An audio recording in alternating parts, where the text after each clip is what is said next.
सवाल ये उठता है कि आखिर कनाडा को क्या हो गया है। वो मुल्क जो पहले अमली सोच के लिए जाना जाता था, अब सियासी और माशी मसाइल में कैसे उलझ गया है। जस्टिन ट्रूडो जो 2015 में उम्मीद और तब्दीली के वादे लेकर आए थे, अब कनाडा को मुश्किलात में डाल चुके हैं। मैं हूं गुलरेज खान, चलिए इस वीडियो को शुरू करते हैं। अब गुल की पूरी बात सुन भी लेना आप।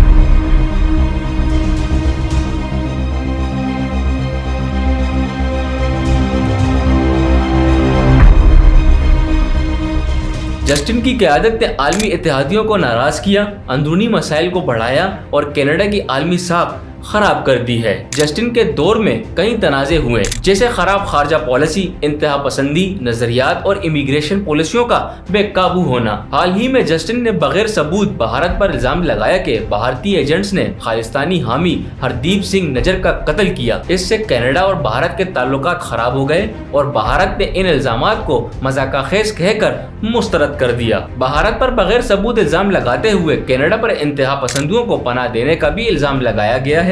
इसके बाद दोनों ममालिक के ताल्लुकात खराब हो गए और तिजारत रुक गई, जिससे कनाडा को माशी नुकसान हो रहा है। ये पहली बार नहीं है कि ट्रूडो की पॉलिसियों ने मसाइल पैदा किए हों। 2018 में जस्टिन की हुकूमत ने सऊदी अरब पर इंसानी हकूक के खिलाफ वर्जियों का इल्जाम लगाया, जिस पर सऊदी अरब ने कनाडा के साथ तिजारती ताल्लुकात खत्म कर दिए। इसी तरह चीन के साथ भी ताल्लुकात खराब हुए जब कनाडा ने हुआवे के एक अफसर को गिरफ्तार किया, जिसके जवाब में चीन ने 2 कैनेडियन शहरियों को पकड़ लिया और कनाडा की बरामदात पर पाबंदियां लगाई। जस्टिन की खालिस्तान ग्रुपों की हिमायत ने भारत के साथ ताल्लुकात मजीद बिगाड़ दिए और कनाडा में इंतहा पसंदी के बारे में खदशात बढ़ा दिए। जस्टिन की पॉलिसियों ने कनाडा के अंदर इख्तलाफात पैदा कर दिए हैं। इनके कल्चर और माहौलियात पर जोर देने से अहम मसाइल जैसे मैशियत, रोजगार और कौमी सलामती पीछे रह गए हैं। इसकी वजह से इमिग्रेशन और जराइम जैसे मसाइल पर बात करना मुश्किल हो गया है और लोगों से इख्तलाफात बढ़ गए हैं। जस्टिन की इमिग्रेशन पॉलिसी, जिसके तहत हर साल 4 लाख से ज्यादा लोग कनाडा आते हैं, मुल्क में मसाइल पैदा कर रहे हैं। ज्यादा इमिग्रेशन ने रिहाइश,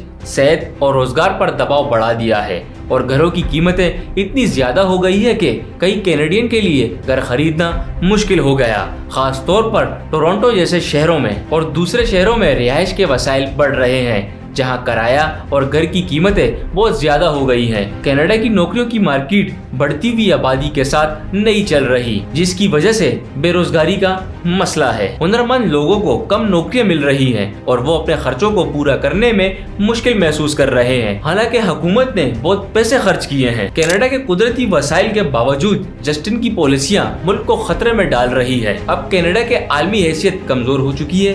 भारत, सऊदी अरब और चीन जैसे ममालिक के साथ ताल्लुकात खराब हो गए हैं और मुल्की पॉलिसियां मईशत की मजबूती को नजरअंदाज कर रही है और सलामती के हवाले से कनाडा मगरबी इक़्तिदार का नमूना नहीं रहा। जस्टिन की गलतियों की वजह से कनाडा पहले से ज्यादा तन्हा हो गया है।